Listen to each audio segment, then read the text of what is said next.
Hi Lorena, bem-vindos de volta ao canal Akamatsu, retornando aí com o nosso conteúdo, tá certo? E hoje nós vamos falar sobre a deusa da justiça, da verdade, equilíbrio, ordem, harmonia, lei, moralidade e justiça, Ma'at. Depois da vinheta, é claro.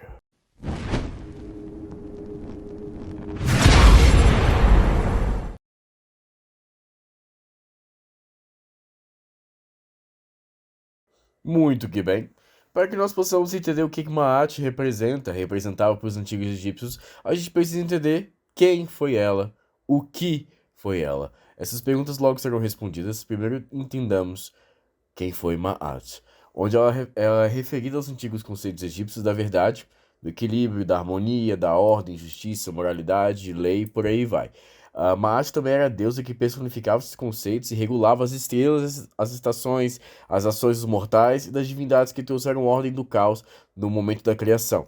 O seu oposto ideológico seria Sfet, né, que significa injustiça, caos, violência ou praticar o mal.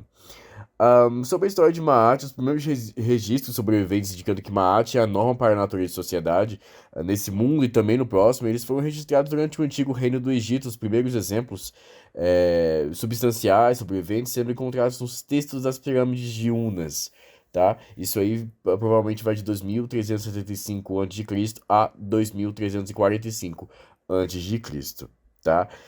Depois de seu papel na criação em continuamente impedir o universo de retornar ao caos, o seu papel principal na religião egípcia antiga teve que lidar com a pesagem do coração que ocorreu e que ocorre no Duat. A sua pena era a medida que determinava se as almas, né, que eram consideradas como residindo no coração do falecido, alcançariam o paraíso da vida após a morte com sucesso. Em outras versões também, Maat era a pena com personificação da verdade, justiça e harmonia. Em alguns mitos e algumas histórias, Maat era vista realmente como uma deusa, como uma divindade, como assim como Osíris, como Anubis, como Horus, como Ra, como Thoth, como Sekhmet e por aí vai. Em outros mitos, Maat era apenas uma concepção, era apenas uma ideia, uma filosofia, o que se assemelha muito ao satanismo. No satanismo, nós temos o satanismo ateísta e o satanismo teísta. No satanismo ateísta, nós temos a percepção de que satanismo não existe. Ele é apenas uma filosofia, ele é apenas uma concepção, uma ideia, uma filosofia a ser seguida. No satanismo teísta, nós temos Satã como uma divindade, como um lorde, como um guia, né? Os faraós eles são frequentemente retratados como os emblemas de Maat para enfatizar seus papéis na defesa das leis e da retidão. Da 18ª dinastia, por exemplo, 1550 a 1295 a.C., Maat foi descrita como a filha de Ra, indicando que se acreditava que os faraós governavam por meio de sua autoridade. Maat representa o princípio ético e moral que todos os cidadãos egípcios deveriam seguir ao longo de suas vidas diárias, e esperava-se que eles agissem com honra e verdade em questões que envolvem a família, a comunidade, a nação, o meio ambiente e o Deus. Maat, com princípio, foi formado para atender às necessidades completas do emergente Estado egípcio que abraçava diversos povos com interesses conflitantes. O desenvolvimento de tais regras procurou evitar o caos e se tornou a base da lei egípcia. Desde o início, o rei se descreveu como o senhor de Maat, que decretou com sua boca o Maat, né, o conjunto de regras que ele concebeu em seu coração. O significado de Maat se desenvolveu ao ponto de abarcar, abraçar, compreender todos os aspectos da existência, incluindo o equilíbrio básico do universo, a relação entre as partes constituintes, o ciclo das estações, movimentos celestes, observações religiosas e a boa-fé, que seria a honestidade, a veracidade e interações sociais. Os antigos egípcios tinham uma profunda convicção de uma santidade e unidade subjacentes dentro do universo. Daí a harmonia cósmica ela foi alcançada pela vida pública e ritual correta, né? Qualquer perturbação na harmonia cósmica pode ter consequências para o indivíduo e também para o Estado. Um rei ímpio pode causar fome, blasfêmia pode trazer cegueira a um indivíduo, por exemplo. Em oposição à ordem, certa expressão no conceito de Maat está o conceito de Sfet, que é que ser o caos, as mentiras, a violência e praticar o mal. Além disso, vários outros princípios dentro da lei egípcia antiga eram essenciais, inclusive a adesão à tradição em oposição à mudança, a importância da habilidade retórica e a importância de alcançar a imparcialidade e a ação correta. E daí, meus amores, eu falo para vocês sobre um texto no Reino Médio, né, que vai de 2000 a 2062, se eu não me engano, até 1664 a.C., onde o Criador declara: Eu fiz o homem como o seu, eu fiz cada homem como o seu semelhante, né? Maat chamava os ricos para ajudar os menos favorecidos. E aí era necessário seguir essas regras para que você fosse aceito no Duat. Se você não fizesse dessa forma, provavelmente você não seria aceito, né? Ajudar os menos afortunados e ao invés de explorá-los, ecoou nas declarações dos túmulos: Eu dei pão aos famintos e vesti os nus. E fui marido da viúva e pai do órfão. Para a mente egípcia, gente, Maat unia todas as coisas em uma unidade indestrutível. O universo, o mundo natural, o Estado e o indivíduo eram todos vistos como partes da ordem mais ampla gerada por Maat. Uma passagem na instrução de Ptah-hotep apresenta Maat da seguinte forma: Maat é bom e o seu valor é duradouro. Aquele que não foi perturbado desde o dia de seu Criador, ao passo que aquele que transgride suas ordenanças é punido. É um caminho à frente daquele que nada sabe. É um caminho da frente daquele que nada sabe. Novamente, a transgressão ainda nunca trouxe seu empreendimento ao porto. É verdade que o mal pode ganhar riqueza, mas a força da verdade é que dura. O homem pode dizer: era a prosperidade de meu pai. Entendendo uma arte como lei, né, utilizando a pena também como lei, há pouca literatura sobrevivente que descreve a prática da antiga lei egípcia, tá bom? Maat era o espírito com o qual a justiça era aplicada, em vez da detalhada exposição legalista das regras. Maat representou os valores normais e básicos que formaram o pano de fundo para a aplicação da justiça, que deveria ser realizada no espírito da verdade e justiça. Aqui eu faço um adendo da quinta dinastia, né, que vai de 2510, se eu não me engano, a 2370 em diante. Daquela dinastia em diante, o vizir responsável pela justiça, ele foi chamado de sacerdote de Maat, e em períodos posteriores os juízes usaram as imagens de Maat para consagrar, para aplicar a lei e assim entender a sua filosofia. Os estudiosos e filósofos posteriores também incorporaram conceitos de Sebaiá, uma literatura de sabedoria nativa. E aí, esses textos espirituais, gente, lidavam com as situações sociais ou profissionais comuns e como cada um deveria ser melhor resolvido ou tratado no espírito de Maat. E daí também foi um conselho muito prático e altamente baseado em casos, de modos que poucas regras específicas e gerais puderam ser derivadas deles, tá bom? Aí nós temos o entendimento de Maat como legislação de uma sociedade, de uma lei social, política, também influencia no conceito econômico egípcio, tá? A gente vai entender isso daqui a pouco. Onde nós precisamos, para a gente poder compreender nós precisamos compreender e estudar todos os outros, tá? Durante o período grego da história egípcia, a lei agrega conhecimento de legislação, né? E também a lei grega coexistiu com a lei egípcia. A lei egípcia preservou os direitos das mulheres que podiam agir independentemente dos homens e possuir bens pessoais substanciais e com o tempo influenciou as convenções mais restritas dos gregos e romanos. Quando os romanos assumiram o controle do Egito, gente, o sistema jurídico romano que existia em todo o império foi imposto ao Egito. Quer dizer, a lei de Maat deixou de existir. Né? O que foi utilizado foi um sistema de legislação, um sistema de leis do Império Romano depois de sua conquista. Tá? O aspecto ético de Maat, agora falando um pouco sobre os escribas e as escolas dos escribas, ele deu origem à formação social de grupos de indivíduos das leis chamados sesh, referindo-se a intelectuais, escribas ou burocratas. Também, além de servir como servidor público do reino, o sesh tinha o papel central na sociedade, uma vez que os conceitos éticos e morais de Maat foram posteriormente formulados, promovidos e mantidos por esses indivíduos. Os escribas, em particular, ocupavam posições de prestígio na sociedade egípcia antiga, pois eram o principal meio de transmissão de informações religiosas, políticas e comerciais, tá? Embora poucos fossem realmente alfabetizados, a escrita era parte importante da vida dos cidadãos do Antigo Egito, e os escribas, em grande parte, desempenhavam funções letradas para as grandes massas de indivíduos. Como todos eram tributados, né? Por exemplo, suas contribuições eram registradas pelos escribas. Né? E aí, além disso, durante todos os períodos de desastres naturais, os escribas trabalhavam em atribuições diferentes, que geralmente eram na forma de cartas.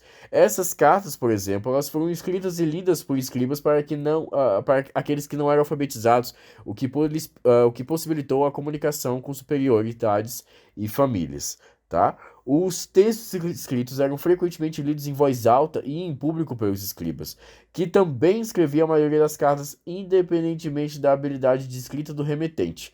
Assim, os escribas estavam envolvidos tanto na escrita quanto na literatura das cartas. Vistos que os escribas liam as cartas em voz alta e em público, eles não poderiam usar a primeira pessoa para apresentar a voz do rei. Assim, os textos foram apresentados na estrutura gramatical de terceira pessoa. No entanto, muito da escrita egípcia antiga era simbólica e operava em um nível muito mais profundo do que as narrativas poderiam sugerir.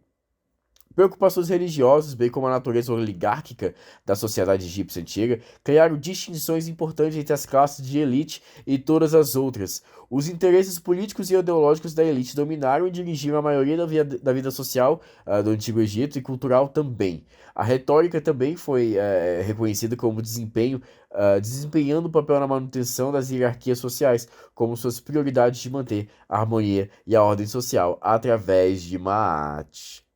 Os analfabetos tinham prioridade em levar os escribas às suas aldeias, porque esse procedimento permitia ao governo limiar os abusos excessivos ao apontar a importância das queixas dos pobres. Embora esse procedimento tenha sido regulamentado pelo governo local, ele ajudou a dar aos pobres a sensação de que suas petições foram colocadas antes das solicitações de funcionários superiores.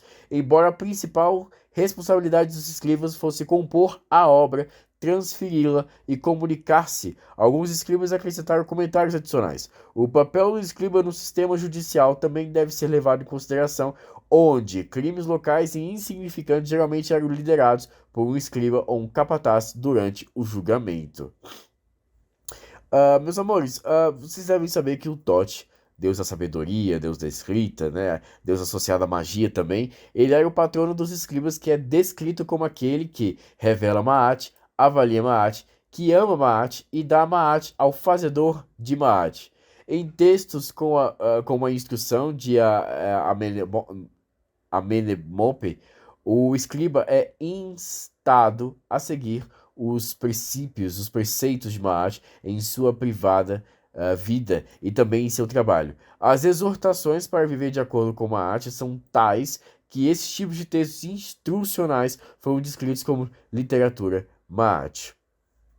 As escolas de escribas, meus amores, elas surgiram bastante mais na era do Império Médio, né, que vai de 2060 a 1700 a.C. E, embora as práticas dos escribas tenham sido implementadas antes deste período, não há evidência de escolaridade sistemática, tá? Ocorrendo uma instituição materializada durante o Império Antigo, que vai de 2635 a 2155 a.C. As escolas de escribas elas foram projetadas para transformar as pessoas em grupos letrados ou escribas que pudessem funcionar para a sociedade e a burocracia. E, portanto, a alfabetização dos antigos egípcios girava em torno do domínio da escrita e da literatura em seus propósitos específicos de conduzir a administração, tá certo? A administração dessas escolas de escribas. E nessas escolas, os alunos eram escolhidos seletivamente com base na mesma data de nascimento em todo o Egito. A maioria dos escribas aprendizes eram meninos, mas algumas meninas privilegiadas recebiam instruções semelhantes aos meninos nas escolas de escribas. Eles podem morar na escola com seus colegas ou ficar com seus pais, dependendo da proximidade geográfica, né? Se a escola é perto de sua casa. Os alunos aprenderam dois tipos de escrita por seus professores, que eram sacerdotes: a escrita sagrada e a escrita instrutiva. A escrita sagrada enfatizava Maat e seus valores instrucionais, morais e éticos, enquanto a escrita instrutiva cobria discussões específicas sobre medição de terras e aritmética para avaliar as mudanças anuais das configurações do rio e da terra, bem como também, gente, calcular impostos, tá? Extração de madeira comercial, negócios, comércios e distribuição de suprimentos. As instruções de aprendizagem em escolas de escriba também disponíveis para os alunos em potencial, muito jovens, né, alunos de 5 a 10 anos aproximadamente, ah, ajudou a elementar e levou 4 anos para ser concluída. E então eles poderiam se tornar aprendizes de um tutor, no qual esse nível avançado de educação elevou os seus portadores de escribas. No nível elementar, os alunos recebiam instruções dos tutores enquanto se sentavam em círculo ao redor deles. As aulas eram implementadas de diferentes formas, dentre elas, por exemplo, a leitura era recitada em voz alta ou cantada, a aritmética era estudada em silêncio e a escrita era praticada copiando o letramento clássico e os miscelâneas, que é uma pequena composição voltada especificamente para o ensino da escrita. Tá? Ao aprender a escrever, os aprendizes de escribas eram obrigados a passar por etapas sequenciais, sendo essas em primeiro lugar, eles primeiro tiveram que memorizar uma breve passagem por recital cantada após os professores. Posteriormente, eles foram solicitados a copiar alguns parágrafos para treinar sua habilidade de escrita, sejam os óstracos ou tábuas de madeira. Uma vez que os escritores considerassem que o aluno havia feito algum progresso, eles atribuíram as mesmas duas maneiras, as duas primeiras maneiras, etapas, como preferir, em direção aos manuscritos do Egito Médio, consistindo em trabalhos clássicos e instruções. Depois disso, os mesmos métodos foram implementados para os textos do Egito Médio, nos quais a gramática e o vocabulário assumiram a maior parte. Tá certo? Além de aprimorar as atividades, as habilidades de leitura também, escritas e aritmética, os alunos das escolas de escriba também aprenderam outras habilidades. Estudantes do sexo masculino foram envolvidos no treinamento físico, enquanto as estudantes do sexo feminino foram solicitadas a praticar canto, dança e instrumento musical. O sistema de educação do Egito Antigo, com as escolas de escriba, eram totalmente fundamentados em Ma'at. O tipo de escrita, como seria ensinado, para quem seria ensinado, quais eram essas etapas, por que essas etapas, quem poderia ensinar, e isso também determinava o tipo de escriba que também estava ensinando, tá? Embora exista pouca história, pouca mitologia, né, pouco relato a respeito da deusa Maat, ela era filha, ela, ela era filha do deus egípcio Ra, do Sol, o deus Sol Ra, e a esposa de Tote, o deus da sabedoria que inventou a escrita, que conecta diretamente Maat à retórica egípcia antiga. Maat, que está associada aos movimentos solar, lunar, astral e do rio Nilo, ela é um conceito baseado na tentativa da humanidade de viver em um estado harmônico natural, onde Maat também está associado ao julgamento do falecido e ao fato de uma pessoa ter feito o que é certo em sua vida. Assim, fazer Maat era agir da maneira irrepreensível ou inculpável. O conceito de Maat era tão reverenciado que os reis egípcios frequentemente prestavam homenagem aos deuses, oferecendo pequenas estátuas de Maat, indicando que eles estavam defendendo com sucesso a ordem universal. A interconexão, meus amores, entre os reinos cósmico, divino, natural e humano era o entendido através de Maat do rei, dando status às pessoas para que deixasse o rei numa posição de justiça completa, tá? Quando os retores estão tentando alcançar o equilíbrio em seus argumentos, eles estão praticando uma arte. George Kennedy, um estudioso da história da retórica, ele define a retórica como a transmissão de emoção e pensamento por meio de um sistema de símbolos, incluindo palavras, para influenciar emoções e pensamentos dos outros. Maat procurou influenciar seu público para a ação também. Os estudiosos examinaram de perto essa relação entre a retórica egípcia antiga e o conceito de Maat, usando 3 áreas específicas. Número 1, textos egípcios antigos que realmente ensinavam Maat. Número 2, escrita de cartas egípcias antigas que incorporavam a performance de Maat. E número 3, escritas de cartas egípcias antigas que usavam Maat como persuasão. Eu recomendo a anotação desse trecho, tá? Maat, em textos egípcios antigos, era entendida como a lei universal. Né? A elite egípcia aprendeu a fazer parte da classe de elite por meio de textos de instrução como as instruções de Ptah-hotep, que usavam Maat como base de princípios concretos e diretrizes para uma retórica eficaz. Uma passagem de Ptah-hotep apresenta Maat como instrução e aqui vos citarei.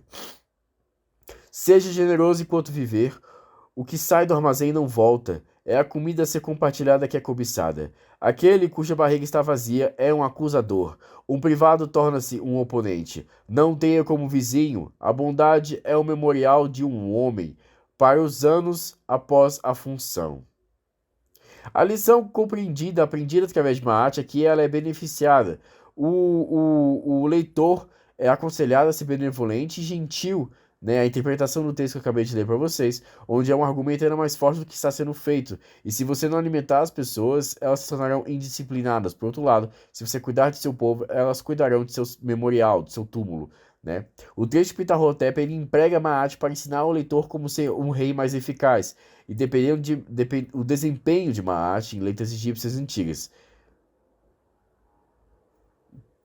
A escrita de cartas tornou-se uma parte significativa da função diária dos antigos egípcios e seus cidadãos, né? Tornou-se meio de comunicação entre os superiores e as famílias. Assim, os egípcios tornaram-se escritas e escritores de cartas incessantes. O próprio povo egípcio começou a aprender a escrita através dos escribas e começaram a escrever cartas a outras pessoas. As cartas não eram meramente enviadas para seus destinatários, eles eram executados por escribas que frequentemente os escreviam em nome de um rei. Uma vez que a linguagem é a base pela qual a comunidade identifica a si mesma e aos outros, os escribas realizariam a arte para construir sobre a linguagem de uma comunidade para se tornar mais persuasiva, digamos assim, né?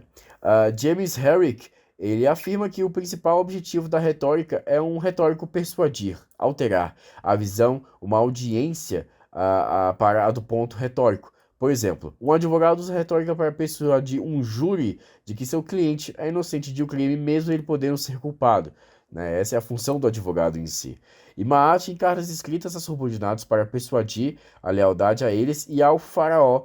Os subordinados evocavam Maat para ilustrar o desejo de agradar. Aqui, meus amores, eu faço um pequeno adendo onde nós precisamos entender a diferença entre as palavras invocar e evocar.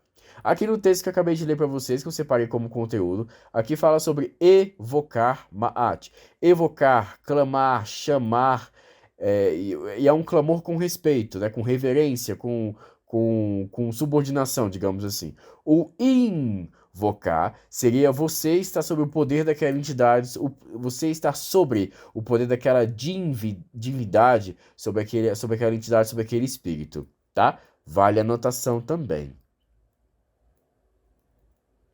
Discordar diretamente de um superior é considerado altamente inapropriado, e em vez disso, cidadãos inferiores evocariam Maat indiretamente para aplacar o ego de um superior, para alcançar o resultado desejado. Né? Maat é a deusa da harmonia, né, meus amores? Justiça, verdade, e representada quando jovem. Às vezes, ela é retratada com asas em cada braço ou com uma mulher com uma pena de avestruz na cabeça. O significado desse emblema ele é incerto, embora o deus Shu em alguns mitos, é irmão de Maat, também o use. As representações de Maat como uma deusa são registradas já na metade do Império Antigo, que vai de 2680 a 2190. O deus Sol-Ra veio do monte primeiro da criação, somente depois de colocar sua filha Maat no lugar de Sfet, do caos, né? Os reis herdaram o dever de garantir que Maat permanecesse no lugar e é citado também que eles estão com Ra, vivem em Maat, com Akhenaton, né, por exemplo, em 1372 a 1355 em particular, ele enfatiza o conceito a um grau que os contemporâneos do rei viam com intolerância e fanatismo. Alguns reis incorporaram Maat em seus nomes, sendo referidos como Senhor de Maat ou Meri Maat, né, bem amado de Maat, tradução do egípcio antigo. Maat teve um papel inestimável, essencial, duradouro, poderosíssimo e básico, né? Aquele que é a base, que é essencial, que é único, na cerimônia da pesagem do coração, tá bom? Eu fiz um vídeo aqui no canal falando sobre o Salão das Duas Verdades, sobre o livro egípcio dos mortos, aonde Maat ela tem a completa e total onisciência, onipotência e onipresença nesse julgamento.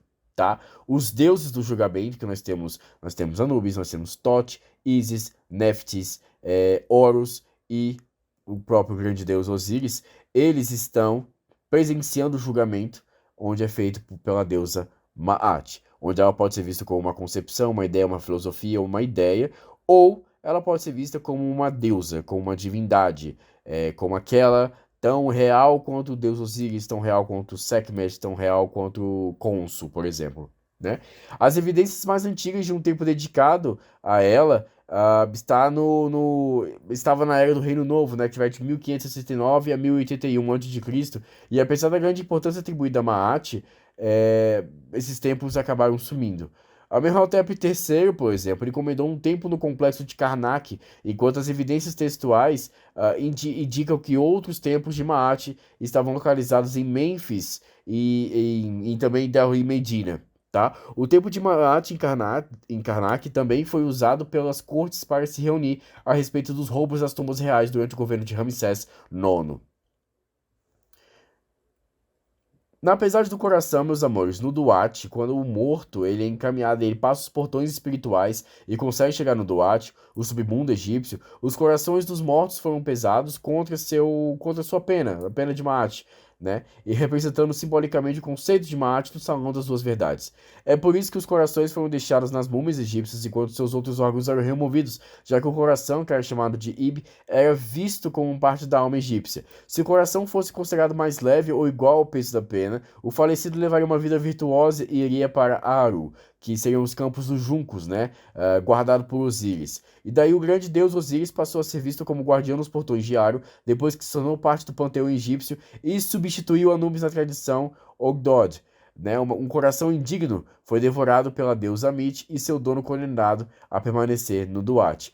Nós temos também o conceito egípcio de inferno, que também é explicado no livro dos mortos, no vídeo que eu fiz aqui, explicando como seria a descrição dos infernos, né? Nós temos o conceito de que a pessoa poderia ser cozinhada pro resto da vida, pro resto da sua eternidade, ela poderia ser condenada ao esquecimento, ela poderia ser fervida num lago de fogo, lamor e penação, que também é copiado pelos cristãos em sua Bíblia, né? Nós também temos o conceito de que a pessoa poderia andar a eternidade, andar por dimensões, comendo seus próprios excrementos, ou até também revivendo seus piores dias de sua vida, que também é copiado no cristianismo, tá?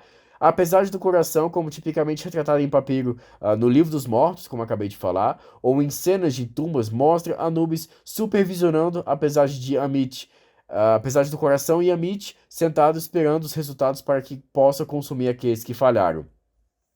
A imagem do Salão das Duas Verdades, ela contém uma escala, uma balança de equilíbrio com um coração em pé de um lado e a pena de Shu do outro. Outras tradições afirmam que Anubis trouxe a alma do póstumo, né, que executou a pesagem. E aí, Osíris presencia o julgamento para que, então, Horus possa levar o morto até a presença de Osíris, enquanto Tote, ele anota tudo. Enquanto o coração era pesado, o falecido recitou as 42 confissões negativas de Maat, enquanto os assessores de Maat observavam. Uma seção do Livro dos Mortos, meus amores. Ele mostra a pesagem do coração no Duat, usando a pena de Maat como medida de equilíbrio. E daí os egípcios costumavam ser sepultados com textos funerários a fim de estarem bem equipados para a vida após a morte. E conforme determinado pelas práticas funerárias egípcias antigas. Muitas vezes, vale o comentário aqui, tá? Serviam para guiar o falecido pela vida após a morte. E o mais famoso é o Livro dos Mortos, ou o Papiro de Ani, que eu também fiz um vídeo aqui no canal explicando sobre isso, que era conhecido pelos egípcios como o livro do avanço durante o dia. As linhas desses textos são frequentemente chamadas coletivamente de 42 declarações de pureza, tá bom? Vale a anotação também.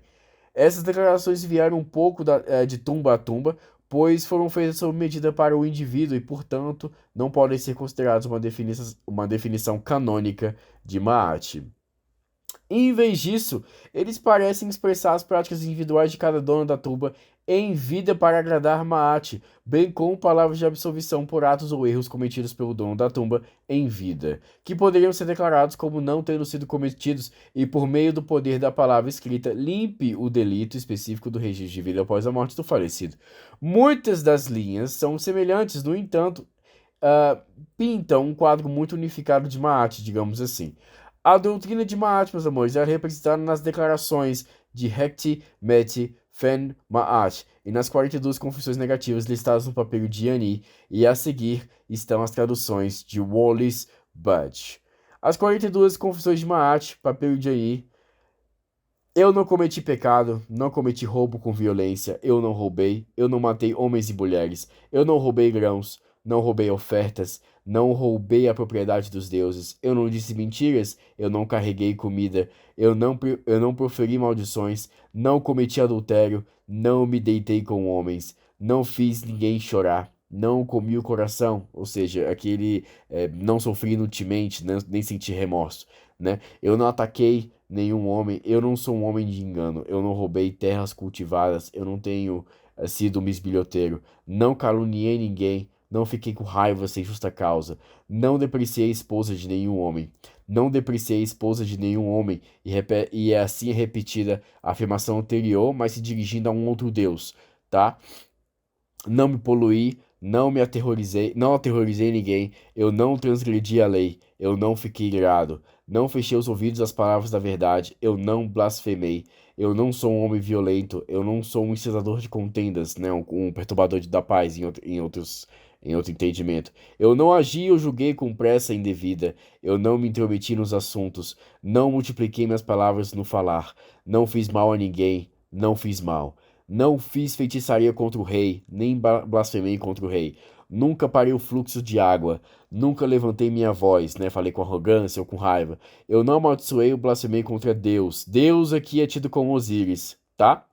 Não agi com fúria maligna. Não roubei o pão dos deuses. Não tirei os bolos de Kenfu dos espíritos dos mortos, né? As oferendas nas tumbas. Não roubei o pão da criança, nem tratei com desprezo o Deus da minha cidade. Eu não matei meu gado. E, por fim, é, não matei meu gado pertencente a Deus, e não roubei o pão da criança, e nem tratei com desprezo Deus da minha cidade. E assim se repete também a outro Deus. Os assessores de Maat, meus amores, são as 42 divindades listadas no papiro de Nebseni, né, a quem o falecido faz confissão negativa no papiro de Ani. E eles representam os 42 nomos unidos do Egito e são chamados de os deuses Maati, ocultos que se alimentam de Maat durante os anos de suas vidas. Isto é, eles são as divindades menores justas que merecem ofertas. Como o falecido segue a fórmula definida nas confissões negativas, ele se dirige a cada deus diretamente e menciona o nome do qual Deus é um patrônomo, um patrono, né, a fim de enfatizar a unidade dos nomos do Egito. Aqui, meus amores, nós podemos entender mais sobre Maat, tá? Maat, deusa suprema da verdade, deusa egípcia da ideia, da filosofia, da justiça em si, né? Da ideia da justiça, da filosofia da justiça, da harmonia cósmica, do equilíbrio universal em si. E todos os deuses estão sob sua lei, tá? Desde os mais antigos até os mais recentes, digamos assim. Seguindo a árvore genealógica, portanto, nós teríamos os mais antigos como Atum, como Ra, como Geb, Nut e por aí vai. E nós temos também Maat, Ra, Horus, Anubis, Khepri, Nephthys, Isis e por aí vai, tá certo? Eu espero que eu tenha ajudado vocês nos estudos de hoje. Esses são os estudos do Kemetismo. Aqui eu vou falar sobre vários deuses, e aí, qualquer dúvida é só comentar. Não se esquece de comentar se tiver alguma dúvida. Não se esqueça de compartilhar o vídeo se achar necessário e de dar aquele like pra gente. Se você não é inscrito no canal, seja muito bem-vindo. Tenham todos uma ótima noite.